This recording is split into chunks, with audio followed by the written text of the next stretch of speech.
severe thunderstorm warning for Racine County in southeast Wisconsin, central Kenosha County in southeast Wisconsin, eastern Walworth County in southeast Wisconsin, until 5 p.m. At 4:36 p.m., a severe thunderstorm was located near Bonners Lake, or 7 miles south of East Troy, moving east at 30 miles an hour.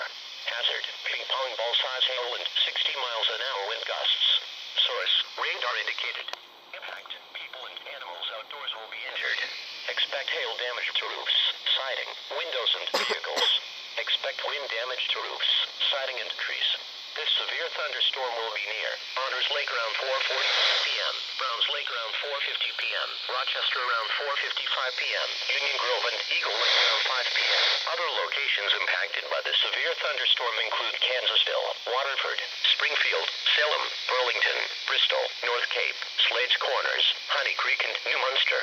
For your protection, move to an interior room on the lowest floor of a building.